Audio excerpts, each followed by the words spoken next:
TV KPM. Sedapnya bau roti. Laparlah pula nak kelas ni. Ya. Kita kan ada kelas. Tapi, kenapa saya tak nampak cikgu saya ni? Mana cikgu saya? Cikgu? Oh, cikgu. Cikgu. Nisa, cikgu kat sini. Oh, cikgu Masyita. Ingatkan kat manalah saya. cikgu tadi. Saya tadi tengah nampak ni. Ada pula roti dekat kelas kita ni. Bau wangi tak? Bau wangi. Masa laparlah cikgu. Ya, hari ni cikgu bawa macam-macam jenis roti datang ke studio. Hari ni kita ada roti baget, ada croissant, roti gandum, kita ada bun, macam-macam lagi. Wah, tapi cikgu kenapa roti ni ada dekat sini? Cikgu nak tanya Nisa kan, roti ni dibuat daripada apa? Roti semestinya bahan utamanya tepung, cikgu. Betul. Roti dibuat daripada tepung. Ya. Macam kita tengok kat depan, roti dibuat daripada tepung. Jadi tepung adalah input. Input Untuk Baik. menghasilkan roti. Jadi roti tu dah menjadi output. Output. Baik.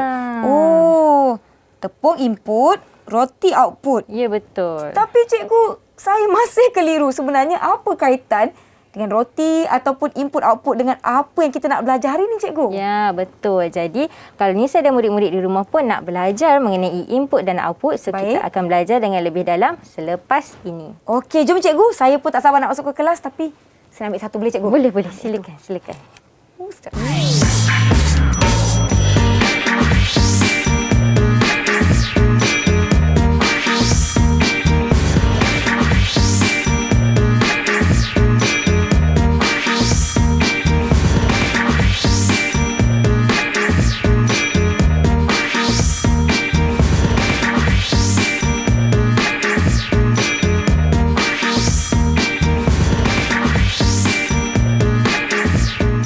Assalamualaikum, salam sejahtera. Anda sedang menonton Didik TV KPM. Sekarang kita di slot menengah rendah. Saya Nisa K akan bersama-sama dengan anda selama 1 jam ini. Satu lagi mata pelajaran yang sangat-sangat menarik. Hari ini kita akan belajar asas sains komputer. Nisa harapkan murid-murid di rumah semuanya sihat sejahtera, jaga keselamatan diri, jaga kesihatan diri dan ingat 3 perkara ini. Apa dia? Yang pertama, mestilah pakai pelitup muka sekiranya anda keluar, dan yang kedua, jaga penjarakan fizikal 1 meter atau lebih. Yang ketiga, jangan lupa untuk kerap cuci tangan menggunakan air dan sabun atau gunakan gel pembasmi kuman apabila perlu. Baiklah, untuk sesi menengah rendah kita kali ini, jom kita nak persilakan Cikgu Siti Marsyita Zakaria dari SMK Dato' Abdul Rahman Yaakob, Bota Perak. Apa khabar, Cikgu? Khabar baik, Assalamualaikum. Nisa. Terima kasih kerana kembali ke Didik TV KPM. Hari ini, satu lagi tajuk yang sangat-sangat menarik. Sebenarnya, apa yang kita nak dalami pada episod kali ini pula, Cikgu Masyita? Baik, Nisa dan juga murid-murid di rumah. So, hari ini kita akan mendalami bahasa pengatur caraan Python di dalam subjek asas sains komputer tingkatan 2. Okey. Di akhir pembelajaran ini, murid-murid akan dapat mengenal pasti, menjelaskan, menulis kod segmen untuk pemalar dan pemboleh ubah serta mengesan dan membaiki ralat. Baiklah, nampaknya ada beberapa perkara yang Nisa rasa macam alamak. Adakah ini bakal menjadi satu sesi yang sukar buat Nisa? Tapi saya pasti murid-murid di rumah dapat membantu Nisa dan kita akan buat aktiviti bersama-sama. Nisa pun tak nak buang masa kan. Orang kata saya nak ajak cikgu untuk bersedialah untuk sesi kita pada hari ini. Saya nak jemput cikgu untuk sanitasi tangan. Boleh. Sebelum kita mulakan apa-apa aktiviti, dan Nisa pun ada sanitasi tangan bersaiz poket yang Nisa sentiasa bawa ke mana saja kita berada. Murid-murid di rumah pun kalau keluar ke mana-mana, maklumlah kita sekarang ni dah diberi kelonggaran dan banyak sektor telah dibuka. Yang penting ambil vaksin dan jangan lupa jaga keselamatan diri serta orang sekeliling. Jadi hari ini kita akan belajar berkenaan dengan asas sains komputer dan cikgu, saya rasa saya ingat lagi pembelajaran yang lepas. Berkenaan dengan Python. Betul tak, cikgu? Betul. Wah, hari ini mungkin murid-murid boleh ulang tonton episod yang lepas di saluran Didik TV KPM. Boleh bersedia dengan buku nota, dengan pen dan pensel serta apa-apa sajalah yang diperlukan untuk sesi kita pada kali ini. Jom, cikgu, kita nak teruskan kelas kita. Silakan, cikgu. Okey, terima kasih, Nisa. Okey, murid-murid di rumah sekarang. So, cikgu berganjak sikit ke sini. Boleh, cikgu. Okey, jadi hari ini kita nak mendalami lagi tentang kod arahan Python. So, yang pertama adalah kita mesti mengetahui perbezaan antara pemboleh ubah dan pemalar. Okey, so pemboleh ubah ialah storan ingatan dalam komputer yang digunakan oleh atur cara. Jadi, pemboleh ubah dia mempunyai dua nilai seperti di sini. Apabila kita mengisytiharkan dia sebagai pemboleh ubah, dia adalah contohnya seperti nama, dan ini dikenal pasti sebagai pengecam. Manakala pemboleh ubah memegang suatu nilai. Sesuatu nilai itu mesti berada dalam double quote seperti ini. Dan apa yang terkandung di dalam ini dikira sebagai nilai. Baik. Sebagai nilai. Yang seterusnya adalah kita nak mengisytiharkan pemboleh ubah, tetapi ada beberapa syarat. So syarat yang pertama hanya mengandungi abjad dan digit. Dia tak boleh mengandungi simbol. So apa yang berada di dalam papan kekunci kita, simbol titik, simbol palang, so tak boleh ada. Yang kedua harus menggambarkan nilai yang dipegang. Contohnya pemboleh ubah nama. Jadi dia akan memegang nilai nama. Tidak boleh dimulakan dengan nombor. Tak boleh mulakan macam satu nama. Tak boleh. Dia mesti nama satu boleh. Baik. Yang kedua, tidak boleh ada ruang ataupun space. Contoh kita nak letakkan pemboleh ubah kita namanya nama murid. So nama space murid. Tak boleh. Dia mesti didekatkan. Contohnya nama, nombor, umur. Itu contoh-contoh pemboleh ubah. Nisa boleh ke bantu cikgu bagi satu lagi contoh pemboleh ubah? Cikgu, kalau tinggi termasuk tak dalam pemboleh ubah? Tinggi pun termasuk juga dalam pemboleh ubah. Baik. Maknanya kalau saya tinggi 160 cm, 160 tu boleh jadi pemboleh ubah ya cikgu? Betul. Kita boleh jadikan perkataan tinggi itu sebagai pemboleh ubah. Baiklah Cikgu Masyita, sebelum kita pergi dengan lebih lanjut sesi kita pada hari ini, nampaknya murid-murid semua dah semakin bersedia. Sebelum kita teruskan, jom kita nak berhenti rehat seketika. Jangan ke mana-mana, kembali selepas ini di slot menengah rendah di Didik TV KPM.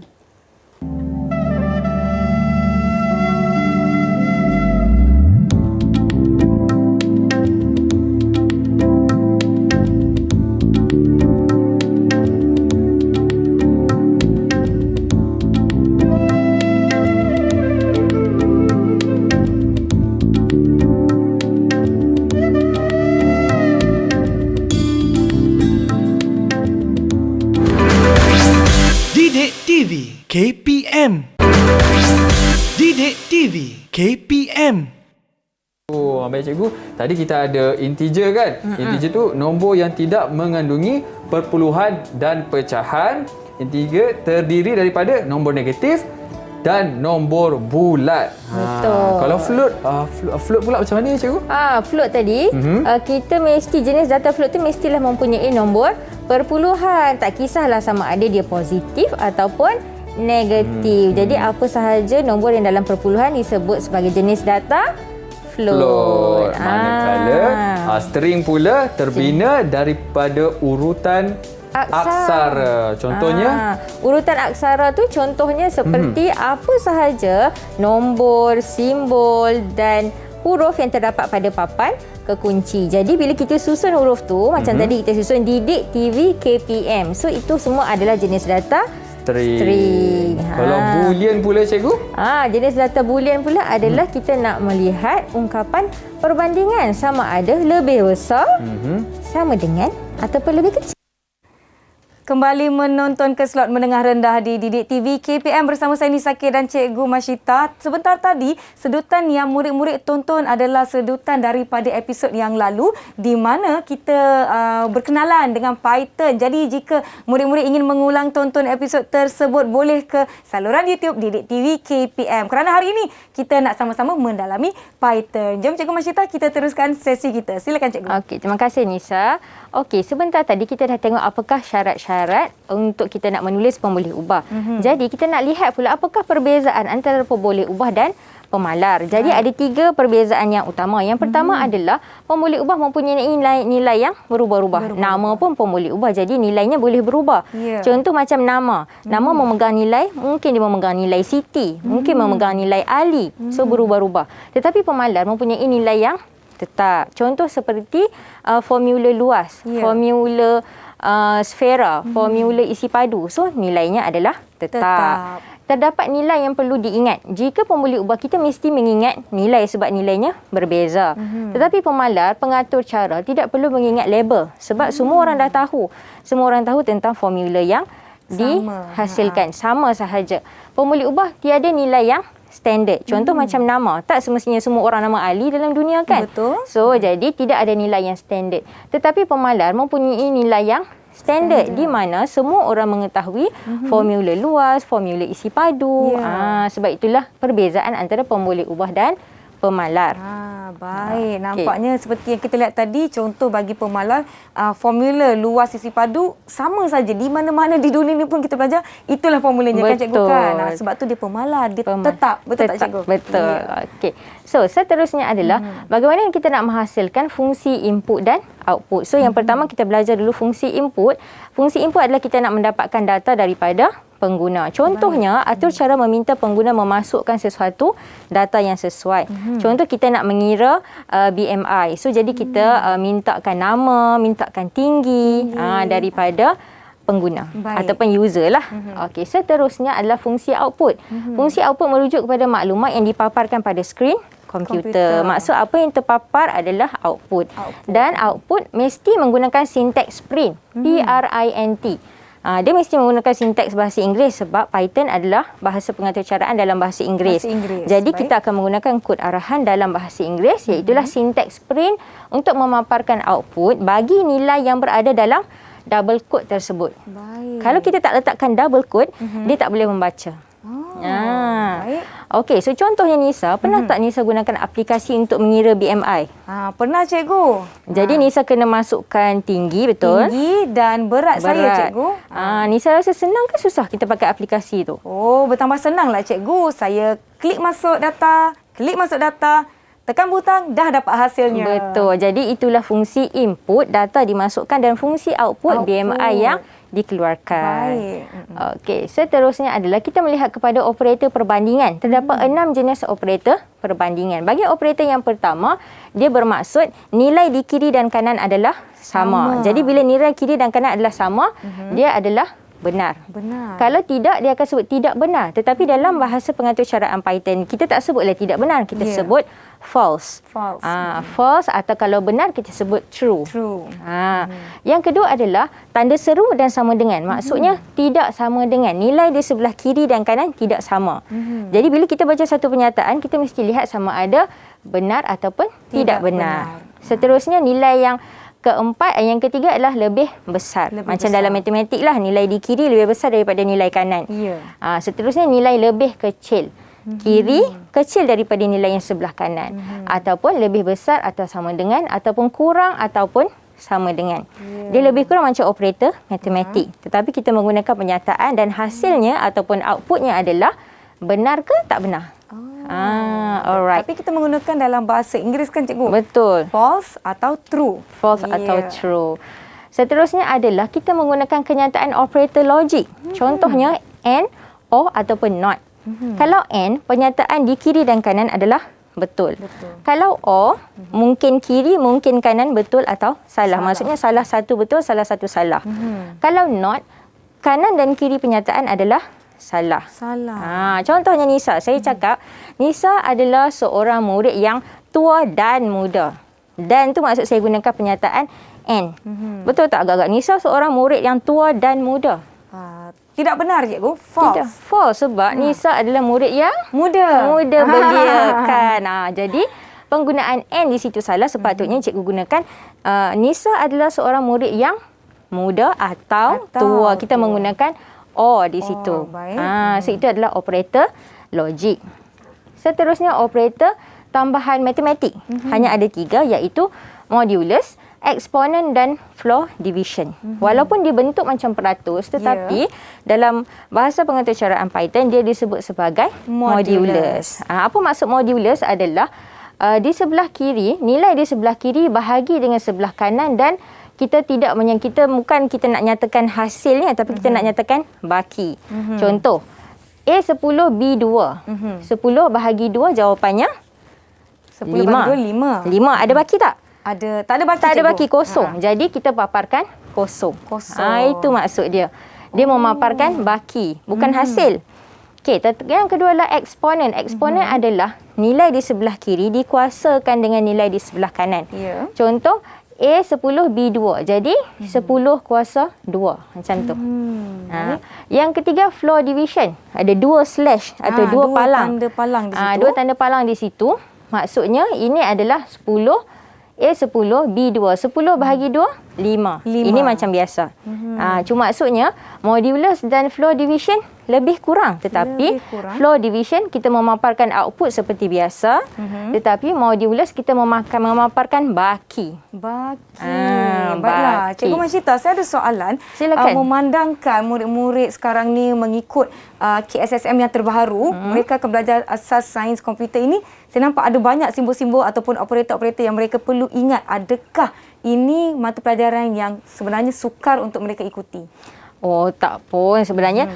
Pembelajaran lebih dalam subjek asas sains komputer ni banyak dia punya subtopiknya lebih kurang dengan matematik. Jadi bila murid-murid belajar matematik dan belajar ASK, mereka dapat kaitkan. Oh, maksudnya ini pun ada juga dalam matematik, ini pun juga ada dalam ASK. Ada juga dalam asas sains komputer. Tetapi perlu membezakan. Contohlah kita guna simbol peratusan, kalau dalam matematik peratusan lah. Tapi kalau di sini namanya modulus. Kalau macam simbol bintang macam tu ada 2 eksponen. Kalau tanda palang macam tu floor division.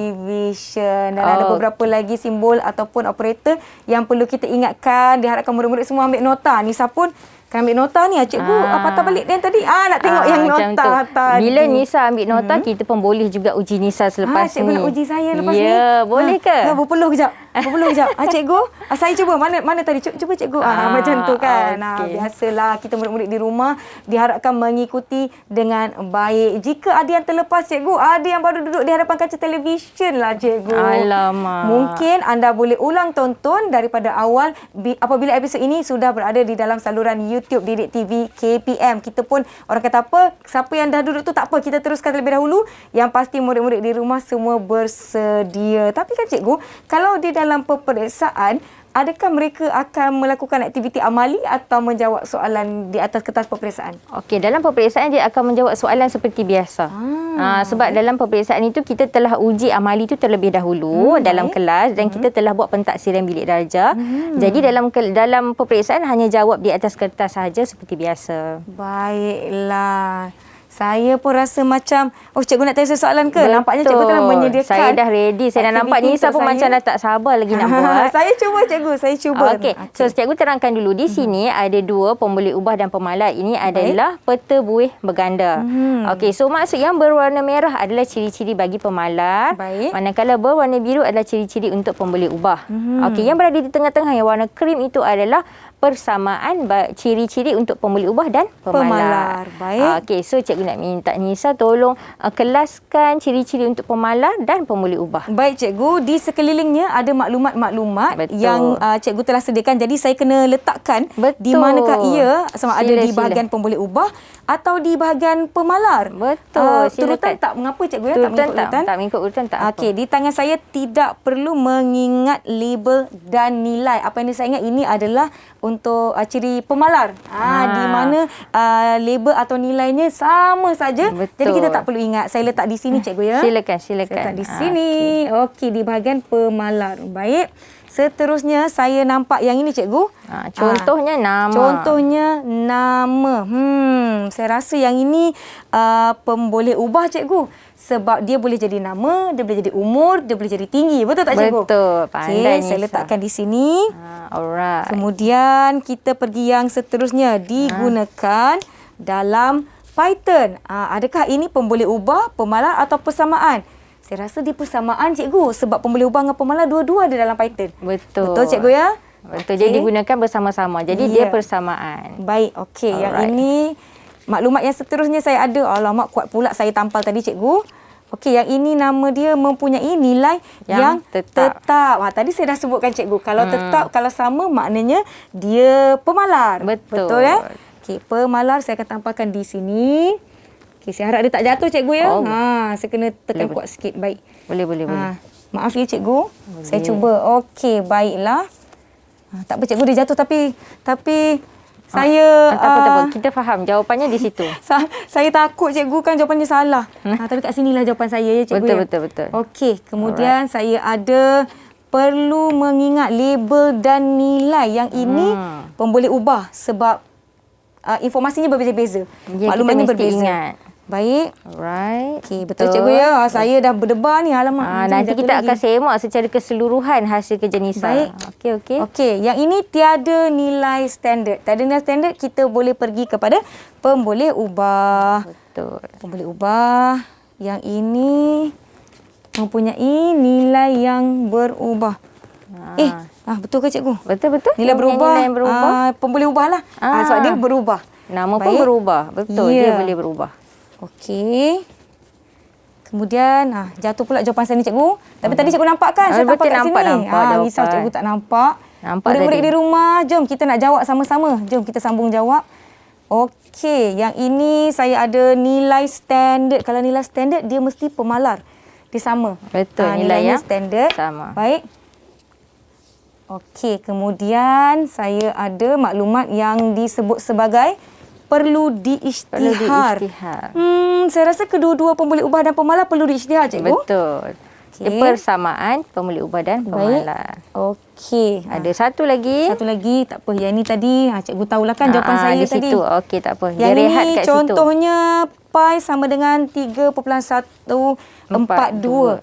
Saya rasa dia pemalar, cikgu. Betul. Saya tampakkan di bahagian pemalar. Okey. Kuat sikit. Jangan jatuh.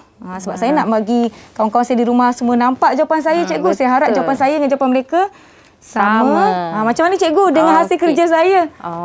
Hasil kerja okey, nampak semua betul. Cuma satu soalan cikgu nak tanya. Ya, cikgu. Tadi Nisa cakap pi sama dengan 3.142. Sebab apa Nisa cakap pi sama dengan 3.142 adalah pemalar? Saya merasakan dia pemalar kerana nilai pi ni sama saja sepanjang pengaturcaraan. Betul tak, cikgu? Betul. Saya baik betul. Saya dah berpuluh ni, cikgu. Betul. Saya baik betul. Pandai Nisa. Okey, jadi sebab apa? Sebab pi sama dengan 3.142 digunakan dalam kita nak mengira luas sesuatu isi padu. Kan? Sesuatu luas, sesuatu bulatan. So, jadinya memang nilai pi sama dengan 3.142 adalah pemalar. Jadi, cikgu secara keseluruhannya. Keseluruhannya. Berapa dari 10 bintang? Berapa bintang cikgu nak bagi saya? Okey, kali ni cikgu bagi 5 bintang 5 dulu. bintang. Okey, kita tengok untuk seterusnya berapa bintang lagi Nisa boleh dapat. Adakah saya akan dapat mencukupkan 10 bintang saya sehingga akhir pembelajaran kita. Murid-murid di rumah pun pastinya mereka nak lakukan aktiviti ini bersama-sama. Kita akan berhenti rehat seketika, kembali selepas ini di slot menengah rendah Didik TV KPM.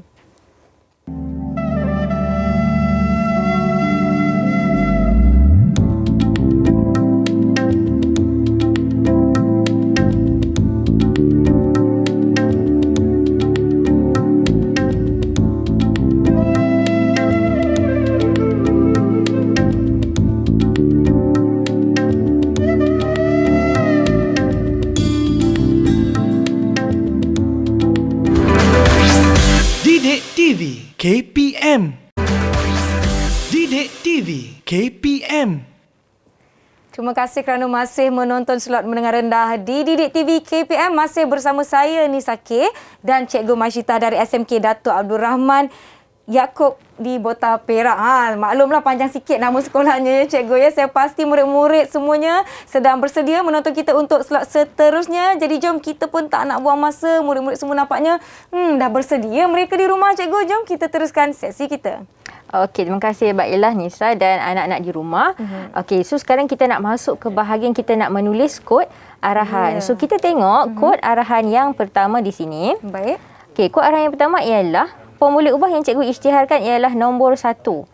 Nombor 1 sama dengan input. Maksudnya kita nak beritahu pada kod arahan pada Python adalah ini kita nak masukkan input dan nilainya adalah masukkan nombor pertama. Kita nak minta user ataupun pengguna masukkan nombor pertama. Baik. Dan berada di dalam double quote.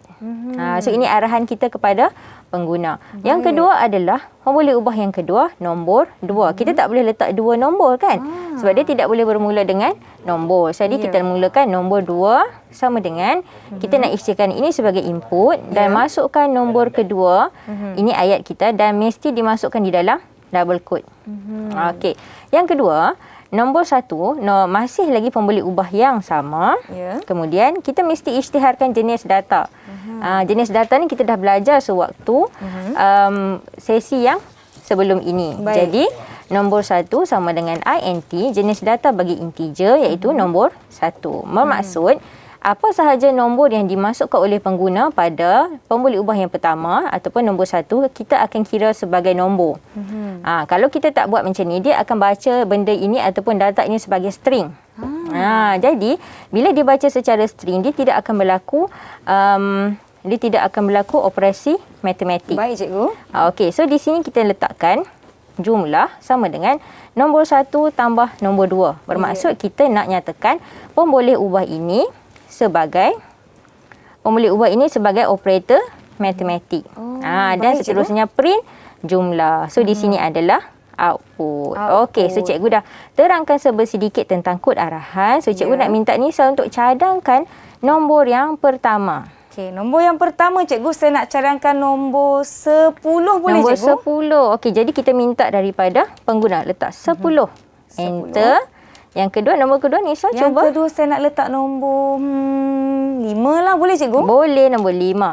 Okey, dan kita tekan enter lagi dan dia kata nombor 15. Maksudnya dia menambah kedua-dua jenis nombor. Kalau kita tak letakkan INT di sini, dia tak akan tambah, dia hanya letakkan 10 dan 5. Sebab kod arahan ni adalah satu aplikasi, dia tak faham. Manusia yang lebih faham. Jadi manusia akan kita akan tetapkan ini adalah kita nak letakkan dia sebagai operasi matematik. Okey. So cikgu nampak Nisa macam bersemangat. Saya sangat-sangat fokus cikgu. Bersemangat dan Nisa pun macam nak tulis sesuatu, nak cuba tulis kod arahan. Saya nak cuba-cubalah, tapi saya masih mungkin perlukan sedikit, orang kata apa? Bimbingan. Bimbingan. Saya pasti murid-murid di rumah pun masih ada yang macam, laju betul Cikgu Masyitah ni, tak sempat ni nak tulis nota-nota. Okey, tak apa. So nanti kita tengok latihan dan kita akan buat sama-sama. Baik. Okey. Untuk latihan ini cikgu akan beri satu soalan supaya Nisa boleh jawab. So kita tengok soalan. Jom kita nak sama-sama lihat soalan. Jadi murid-murid di rumah ni, saya harapkan murid-murid semua dapat menjawab bersama-sama. Okey, so kita tengok soalan dulu. Okey. Anda perlu membangunkan satu kod arahan yang mengarahkan pengguna untuk memasukkan nama dan umur. Jadi kita nak inputnya daripada pengguna adalah nama dan umur. Nama dan umur. Okey, kemudian output ataupun hasil yang dipaparkan menyatakan nama dan umur pengguna. Okey, selepas tu kita nak nyatakan juga dekat umur pengguna, nak tambah 10 tahun dari sekarang. Ya. So contoh output cikgu dah tunjuk di sini. Okey, masukkan nama anda. Contohnya nama Siti. Yang berwarna biru tu adalah input yang dimasukkan oleh pengguna. Baik. Masukkan umur anda 89. Agak berusia ni 89. Ya. Jadi output yang bawah tu adalah kita menyatakan anda bernama Siti dan berusia 89 tahun. Dalam tempoh 10 tahun lagi anda akan berusia 99 tahun. Ya. Maksudnya kita nak nyatakan input daripada pengguna dan output. Lepas tu kita nak ada operasi matematik pula kat situ. Baik. Okey. So sekarang ni cikgu nak ke belakang sikit. Cikgu nak bagi Nisa masa untuk menghasilkan kod arahan. Saya rasa macam programmer dah atau pengatur cara dah. Okey, silakan Nisa boleh buat dulu kat sini. Baik. Okey. Alright, sekejap. Cikgu, adakah kita perlukan aplikasi ataupun bahan-bahan tertentu di dalam komputer kita untuk menghasilkan aktiviti ni cikgu, untuk menjalankan aktiviti ni? Dalam kita nak run, Nisa boleh buat, dalam kita nak kita nak menghasilkan kod atau cara Python, dia ada pelbagai jenis pelbagai jenis aplikasi yang boleh kita gunakan lah. So contohnya kita boleh gunakan aplikasi Tony ataupun kalau melalui telefon kita boleh pakai aplikasi Pyroid 3. So pelbagai aplikasi boleh kita gunakan yang boleh menterjemah kod bahasa pengaturcaraan Python. Baiklah, sekarang ni Nisa sudah pun sanitasi tangan Nisa. Silakan. So Nisa mula aktiviti. Okey, Nisa akan masukkan. Nisa akan cuba menghasilkan kod arahan. Okey, so menghasilkan kod arahan ini juga sangat perlu supaya kita boleh mengetahui apa mungkin ada berlaku kesalahan, mungkin ada berlaku perkara yang di luar dugaan kita. So kita akan menanti Nisa untuk menyiapkan. Baik, Cikgu Masyitah, apa akan berlaku sekiranya Nisa tersalah masukkan arahan ataupun input ataupun kod yang tertentu ke dalam ini. So kalau murid-murid di rumah pun nak tahu apa yang berlaku kalau kita letak benda yang salah ataupun berlaku kesilapan, so kita akan tengok lepas ni ada tak berlaku kesalahan. Baik, saya cuba cikgu ya. Okay, silakan. Adakah saya perlu masukkan data ataupun input yang secara rawak ataupun seperti yang kita telah lihat tadi? Okey, sekejap dulu kita akan tengok. Kita akan baca dulu kod arahan yang Nisa dah hasilkan tu. Lepas tu baru kita tengok ada betul ke, ada salah ke, ada kesilapan yang perlu kita baiki. Baiklah, saya cuba cikgu, saya cuba. Okey. Sekejap cikgu, sikit lagi ni. Saya rasa lagi. ni memang senang saja kan? Macam senang je tapi maklumlah kita mula-mula kan kita nak cuba ni takut ada sedikit kesalahan, mungkin ada kekeliruan, mungkin perlu ulang kaji dengan lebih lagi. Tak ada masalah. Mungkin cikgu sementara saya menyiapkan ni mungkin cikgu boleh imbas kembali dengan murid-murid di rumah. Apakah langkah pertama yang kita boleh lakukan? Okey, pertama sekali kita mestilah mengisytiharkan pemboleh ubah. Betul. Macam tadi kita isytiharkan pemboleh ubah, dia mesti tidak boleh bermula dengan nombor. Tidak boleh bermula dengan nombor. Tidak boleh bermula dengan nombor. Kena padam. Tidak boleh ada space ataupun ruang. Dan juga pemboleh ubah itu mesti kita menjelaskan tugas yang dilakukan. Selepas itu kita mesti nak tahu apa jenis data yang kita nak gunakan. Macam dalam pembelajaran sebelum ini, dalam episod Jom Kita Mengenali Python, so cikgu dah ajarkan mengenai jenis-jenis data. So dalam kod nak menulis kod arahan Python, kita boleh menggunakan jenis data tersebut. Baik. Okey, Nisa, so nampak macam dah siap dah tu? Macam dah siap cikgu, macam dah siap. Saya cuba cikgu. Kejap.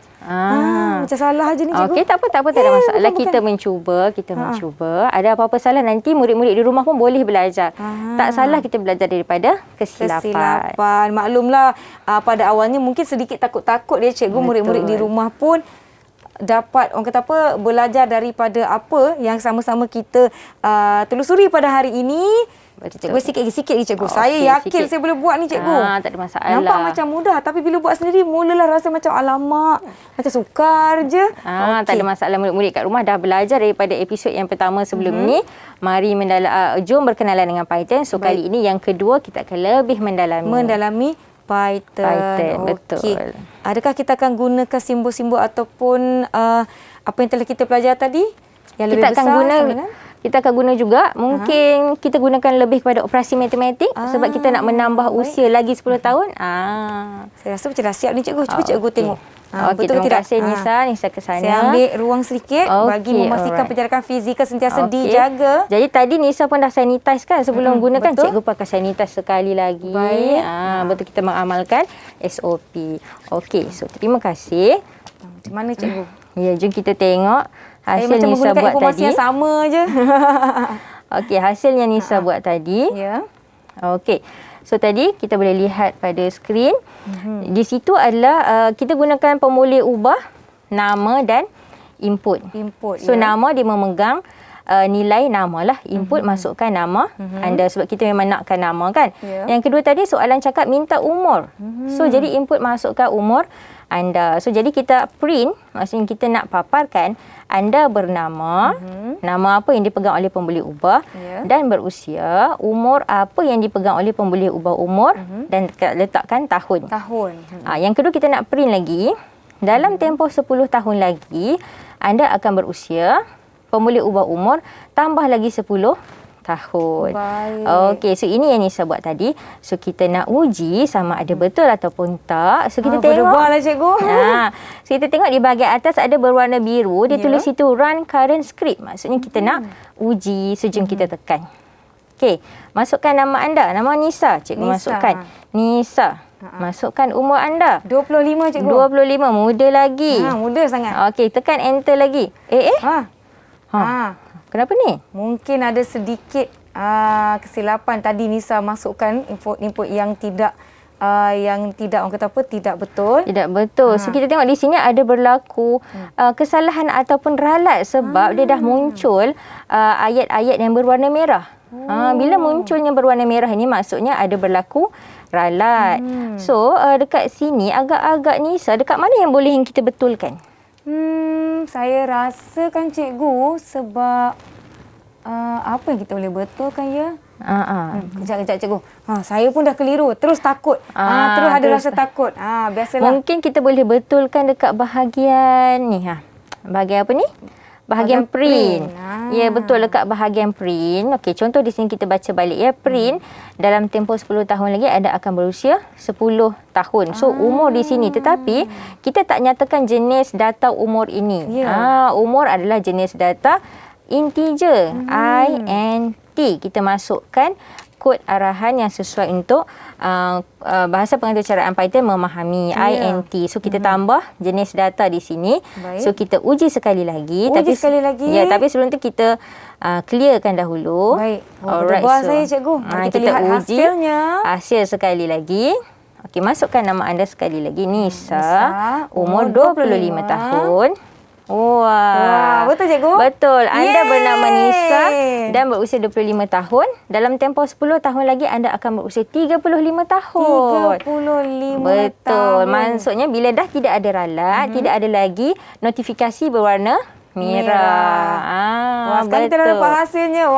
Lega saya cikgu. Saya harapkan murid-murid di rumah yang turut sama mencuba dan melakukan aktiviti ini tidak mendapat ralat. Tapi kalau ada ralat tak mengapa, boleh tengok balik bagaimana yang perlu kita sama-sama betulkan. Betul. Saya rasa macam nasib bahaya dah. Saya tadi dah risau cikgu. Alamak dah merah-merah ni macam mana. Betul. Sebabnya kita mesti belajar daripada kesilapan yang berlaku, kita baiki kesilapan yang berlaku. Betul tu. Dan sekiranya kita lakukan banyak latihan, pengukuhan dan sebagainya, murid-murid dapat kuasai dengan baik. Cikgu, apa yang akan berlaku? Apakah perkara yang membolehkan murid kehilangan markah ketika ditaksir apabila membuat aktiviti ini, cikgu? Okey, contoh bila kita membuat pentaksiran apabila berlaku ralat, tetapi murid-murid tak betulkan kesalahan ataupun ralat yang berlaku. Murid-murid kata ada berlaku salah tapi tak tahu kat mana nak betulkan. Jadi murid pun tak betulkan. Jadi itu bermaksud akan mengurangkan markah untuk pentaksiran bilik darjah. Baiklah. Jadi sebaiknya anak murid bila berlaku kesilapan cari ralat dan baiki. Baiklah. Saya pun tadi dah ada ralat, dah berdebar, dah tahu macam mana nak betulkan. Diharapkan murid-murid di rumah pun ambil nota di bahagian mana agak-agaknya mungkin bahagian integer kita tadi tu nampak macam sedikit saja, tapi itu dia ada sekali ada keluar yang ralat tu, terkejut saya. Betul. Terus berdebar. Baiklah cikgu, jom kita nak teruskan. Kita sambung, kita lihat kod arahan yang seterusnya. Okey, kod arahan di sini ialah A sama dengan 7, pemboleh ubah A sama dengan 7, B sama dengan nilai. Dan kita nak letakkan print A lebih besar daripada B. Ini adalah satu penyataan. Dan kita nak tengok jawapannya sama ada false ke true. False ke true, benar atau tidak benar sebab ya? Dia cakap 7 lebih besar daripada 9. Agak-agak Nisa, betul ke salah? Semestinya salah, tidak benar, iaitu false. False. Kita run dan betul false. Nasib baik. Maksud dia menggunakan operator logik. Terfikirkan logik. Kita yang kefikirkan. Bila print A lebih besar daripada B, betul ataupun salah. Okey, so seterusnya kita cuba satu lagi kod arahan. Okey, satu lagi adalah A. So A 20, B 15. Print A. Okey, ini bukan nama peratus, ini nama apa tadi? Modulus, cikgu. Modulus, betul. Pandai Nisa. So 20 modulus dengan 15. Ini membawa maksud 20 akan dibahagi dengan 15 dan kita akan ambil baki. Okey, cikgu nak ingatkan murid-murid, bila kita nak buat pembahagian dalam modulus ini, kita tak boleh menggunakan kalkulator sebab bila kita gunakan kalkulator, dia akan memberi kita nilai yang ada perpuluhan. Betul, banyak pula tu cikgu, banyak pula tu. So kalau dalam ini dalam penggunaan modulus kita akan menggunakan secara manual. Contoh bila cikgu tunjukkan di sini. Okey, mari kita lihat sama-sama murid-murid. Okey, contoh di situ 5A sama dengan 20 dan B sama dengan 15. So kita akan tengok sini A 20, B 15. Dan kita nak membahagi iaitulah A modulus dengan B. So 15 di sini bahagikan dengan 20. 15 bahagi 20, 15 darab berapa dapat 20? 1. 15. Ada baki, 20 cikgu. tolak 15 bakinya 5. Dan kita hanya akan ambil baki. So kita nak tahu betul ataupun tak, kita akan uji dulu kod arahan kita. Kita uji. Okey. So jawapannya 5. So maksudnya di sini kita hanya mengambil baki. Kalau kita type pada kalkulator, dia akan naik 0, apa-apa. So kita tak nampaklah baki 5. Tapi kalau kita pakai secara manual, kita akan ambil baki sebagai output kepada A modulus B tadi. Baik. Okey. Okey. Ada soalan lagi cikgu? Mesti. Saya rasa macam bersemangat pula nak cuba menjawab tu. Tapi sebelum tu kan cikgu, sebelum kita pergi pada aktiviti seterusnya, murid-murid di rumah pun ada sedikit alamak nak terkejar-kejar pula notah kita pada hari ini. Tak mengapa murid-murid semua, jom kita rehat seketika. Nisa nak jumpa anda semua selepas ini di Didik TV KPM.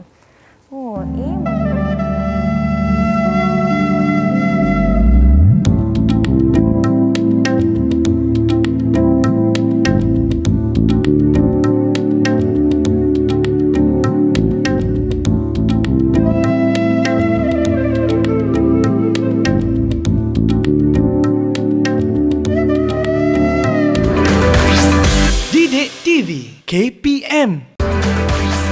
Didik TV KPM. Kembali menonton slot menengah rendah di Didik TV KPM. Masih bersama saya Nisa K dan Cikgu Masyita. Dan hari ini mata pelajaran kita Asas Sains Komputer.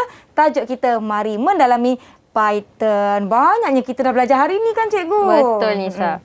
Okey, bila kita dah belajar banyak hari ni, so kita rasa tak molek rasanya kalau kita tak ada ujian sikit lagi. Boleh Nisa? Cikgu nak uji saya. Boleh. Saya bersedia dan saya harap murid-murid di rumah dapat menjawab bersama-sama dengan kita. Jom Cikgu, saya dah sedia.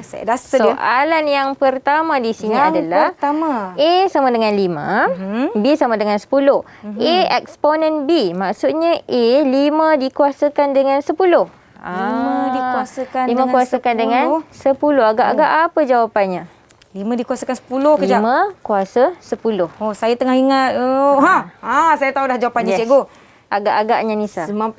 Macam banyak je nombor lah. Tapi ini jawapannya 97656625. Betul. Nak baca tu adalah 9,765,625. So, A eksponen B akan mengeluarkan output nombor ini, hasil ini. Kalau kita tekan kalkulator pun dia akan keluar yang sama Cikgu kan? Betul. Kita akan buatkan 5 kuasa 10. Makna 5 darab 5 darab 5 darab 5. Sampai 10 kali. 10 kali. Betul. Baik. Terima kasih. Yang pertama, soalan yang kedua. Yang kedua di tangan saya ni Cikgu. A5, B10. Kita nak print A tak sama dengan B. Tak sama dengan B. Jadi, agak-agak jawapannya A tak sama dengan B. 5 tak sama dengan 10. Pernyataan tersebut. Agak-agak apa saya jawapannya? rasa jawapan dia tidak benar. False. Tidak benar ataupun false. Kalau bahasa pengatur caraannya, bahasa Inggerisnya false. Alamak. Tapi tidak benarlah jawapan dia Cikgu. Betul. Jawapannya adalah false. Baik. Ini ada jawapan saya. So, betul jawapannya A tidak sama dengan B adalah false. Baik. Okey. Soalan yang terakhir untuk Nisa hari ini. Yang terakhir. Jom. Okey. A5, B10. A lebih besar atau sama dengan B. Maksudnya 5 lebih besar atau sama dengan 10. Lebih besar atau sama dengan 10. Agak-agak jawapannya. Salah Cikgu sebab kita guna operator logik. Betul. Semestinya 5 lebih kecil. Jadi pernyataan ini adalah tidak benar. Tidak benar ataupun false. Betul. Jadi macam mana murid-murid di rumah, diharapkan murid-murid pun dapat menjawab sama-sama dengan kita pada hari ini. Mungkin kita boleh imbas kembali apa yang telah kita pelajari setakat hari ini Cikgu, atau Cikgu nak tanya saya, nak uji saya pula. Betul. Jadi sebelumlah kita nak mengakhiri ataupun nak segmen kita, tapi Cikgu nak tanya dulu Nisa. Sepanjang kita dah belajar daripada awal tadi, apa yang agak-agak Nisa dah boleh, hari ini balik rumah Nisa boleh ingat apa yang Cikgu ajar hari ini? Kita dah sama-sama belajar berkenaan dengan pemboleh ubah dan juga pemalar. Mereka ada ciri-ciri atau syarat-syarat masing-masing dan mereka ada persamaan. Betul. Yang mana kita dah lakukan aktiviti bersama-sama dan kita ada fungsi input dan fungsi output. Kita ada operator perbandingan, operator logik dan kita ada juga operator tambahan. Betul tak Cikgu? Betul. Nasib baik saya ingat. Memang hebat sangat Nisa hari ini. Betul. Jadi hari ini, apa yang Nisa cakap tadi itu kita dah belajar mengenai pemboleh ubah, syarat-syarat pemboleh ubah, pemalar, fungsi input yang kita minta daripada pengguna, fungsi output iaitu apa yang terpapar di skrin, operator perbandingan, operator logik iaitu A, AND, operator tambahan matematik. Ya, kita ada modulus, exponent dan juga flow division. flow division. Satu lagi cikgu, tadi saya ingat kita ada belajar bagaimana nak memperbetulkan ralat. Betul. Bila maklumat ada terkejut tadi. kesilapan, Siti buat bila salah. ada notifikasi warna merah, kita boleh betulkan. Betulkan. Yang penting perhatikan betul-betul sekiranya ada sesuatu yang tertinggal, ada yang tersalah type, mungkin terjarak, ada space, terletak nombor di hadapan. Semua itu mempengaruhi. Ya. Baiklah. Jadi So, murid-murid hari di ini, rumah, saya harapkan mereka kalau nak ulang tonton episod ini, nak ulang kaji apa yang telah kita pelajari sama-sama pada hari ini, jangan lupa anda boleh tonton kembali episod ini di saluran YouTube Didik TV KPM. Pastinya cikgu ramai yang hendak mendapatkan bahan pembelajaran ataupun latihan pengukuhan. Bagaimana cikgu murid-murid di rumah nak dapatkan?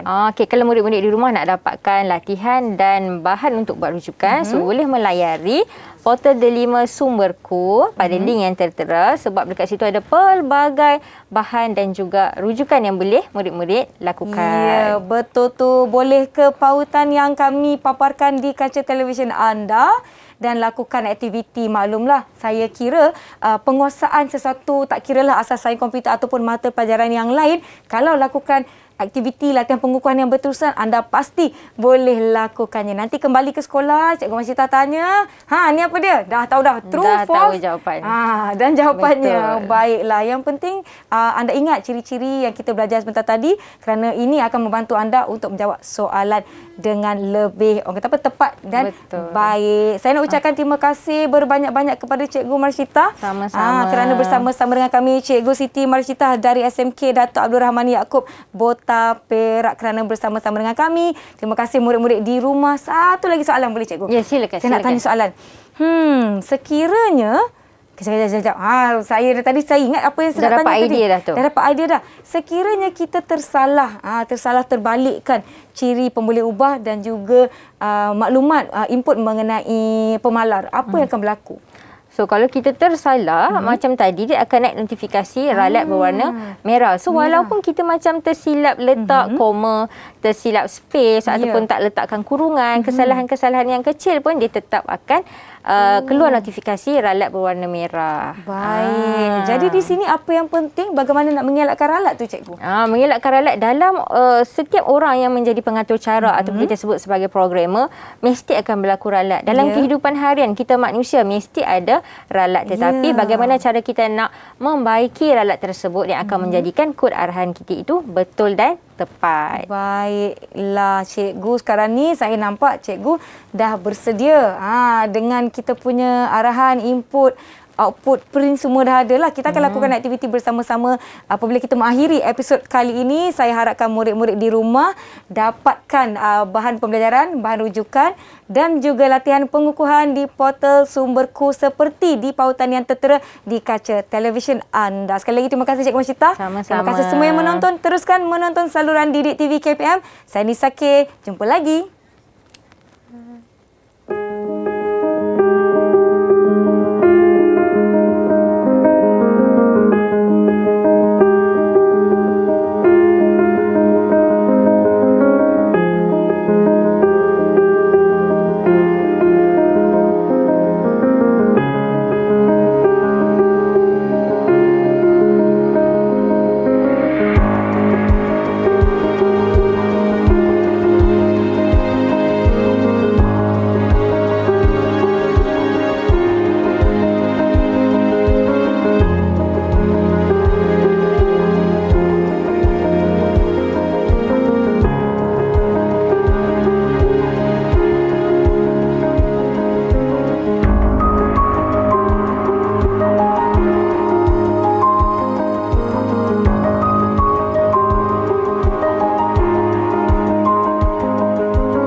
Didik TV KPM